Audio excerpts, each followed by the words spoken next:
Welcome to part 2 of my video series on the lives of Joseon queens. In part 1, we explored how becoming queen demanded years of elaborate ceremonies and crushing pressure on a young girl. But once crowned, her true trial began, producing a royal son to secure the dynasty's future. The crown prince typically received his intimate education from the palace's ladies-in-waiting. For the crown princess consort, it was assumed that she would have been taught by her nanny or female servants.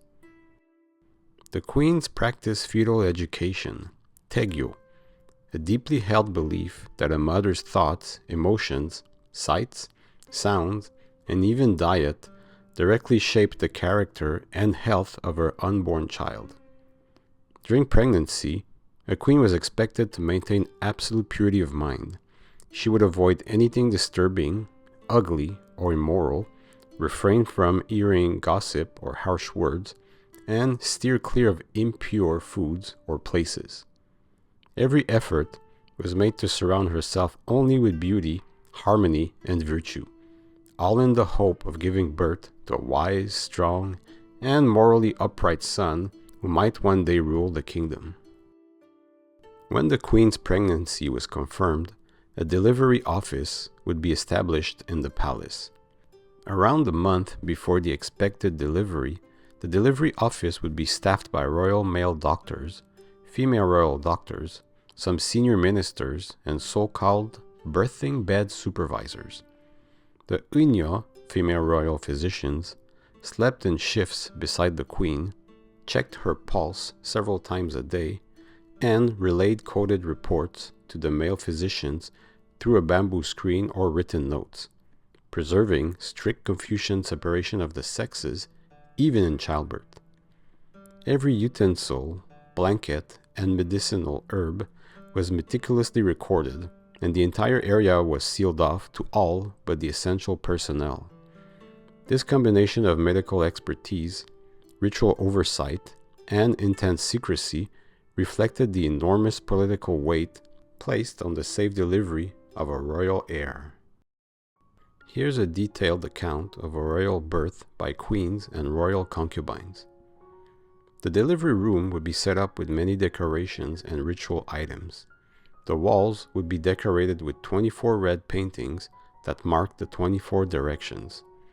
It would create a protective circle of cosmic energy around the queen. The queen's head would face east, the direction of the moon's rising, to draw in vital yang energy and the moon's gentle lunar virtues believed to ease labor and bestow strength and intelligence on the child. A tenant talisman called Chajibu was placed in that direction, and prayers were offered regularly to ward off malevolent forces.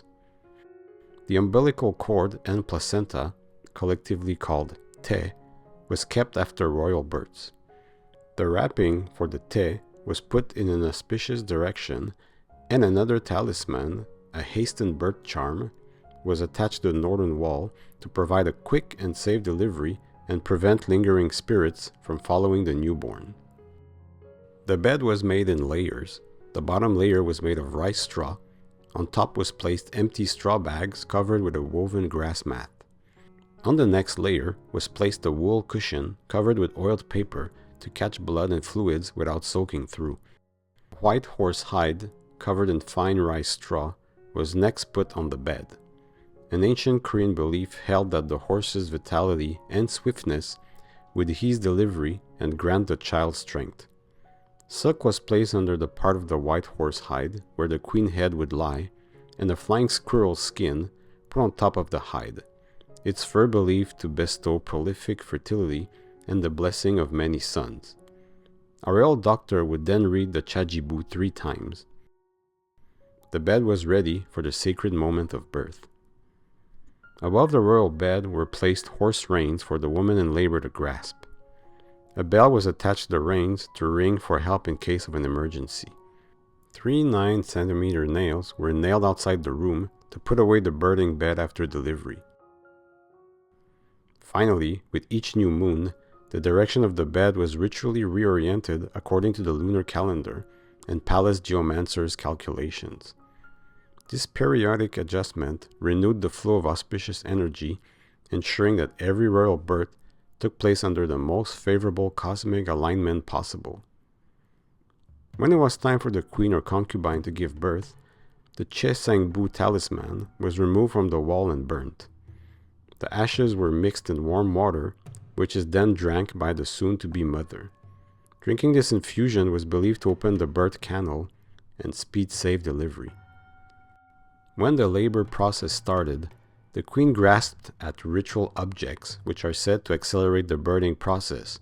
For example, an object resembling a seahorse, a symbol of swift underwater birth, or a crag martin, a bird believed to lay eggs and have its young emerge in an instant. Female doctors would assist the queen, laying the newborn down and cutting the umbilical cord. They would check on the mother and the baby's condition 3 or 4 times a day and report to the delivery office, who would keep the king informed. If the baby was the firstborn son, the king proclaimed, "The first son was born today. Let all affairs in every responsible unit be carried out according to the proper ritual." The king would proceed to report his firstborn son to the royal ancestral temple. If the baby wasn't the firstborn son, or a girl, the king would proclaim, "A prince or princess was born today. Inform the palace dispensary." Nothing else was needed, and he didn't have to report to the royal ancestral temple. The mother and child were given a bath on the 3rd day after delivery. The queen's bath water was boiled with aged mugwort. The resulting dark green infusion was believed to expel post-natal blood stasis, warm the womb, ward off wind-cold evils, and speed recovery of strength and beauty. For the baby, the water was boiled with walnuts and roots from the peach, Asian plum, and plum trees. They would then put a pig's gallbladder in the water that would become bile infused. In Korean traditional medicine, pig bile was prized for clearing heat, dissolving toxins from the womb, and protecting the child from jaundice and spirit intrusion. The bathwater itself, far from leaving them dirty by modern standards, was regarded as a powerful purifying elixir that cleansed not just the body, but the spiritual residue of birth. The birthing bed was put outside the room and hung to inform the public that the birth had gone well. 7 days later, a ceremony was held where prayers and blessings were given to the newborn. Afterwards, the bed was stored in a special pavilion for storage. The umbilical cord and placenta, collectively called tae, were cleansed in special ceremonies on the 3rd and 7th day after birth. The tae was placed in a white porcelain urn after birth and was washed 100 times with waters from a sacred palace well. It was then transferred to a similar urn filled with fragrant wine and containing a copper coin, symbolizing wealth and incorruptibility. Finally, the name of the washer was inscribed on the urn, it was sealed, and the date of ritual was recorded. The name of the baby was written on a piece of paper and glued on the urn. The tae was treated as a sacred object, containing the child's spiritual essence. The tae's journey is not over though. No fewer than 7 days after birth, often several weeks or months later, palace geomancers and astronomers selected the most auspicious day and hour for the final internment of the tae in its stone chamber called taesil. Once again, the date of the internment and the baby's name was inscribed. If it was a king's tae, the taesil was more ornate than the other taesil. Guards were posted to protect the grounds at all times. Joseon royalty believed that praying for the tae would affect one's entire life as well as happiness in the afterlife. Regular offerings and prayers at the taesil, or wondang, could secure the child's health, wisdom, and prosperity in this life and guarantee a favorable rebirth in the next. Some monarchs visited their own taesil before coronations or major campaigns to seek their twins' blessing. If there were no problems, 7 days after the birth of the baby, the delivery office would close. In the early days of Joseon, the queen and even the king would pray at the national Taoist temple for the baby boy's good fortune, but this practice was abolished in 1518 because of the increasing influence of Confucianism in the government. As you can see, the birth of a royal prince or princess was quite an undertaking that was codified and ritualistic. In the next episode, we will take a look at the queen's role, her living quarters, and her attires. Drop a comment below, like if you learned a thing or two, and subscribe for more deep dives into Korean history and culture. Thank you so much for watching.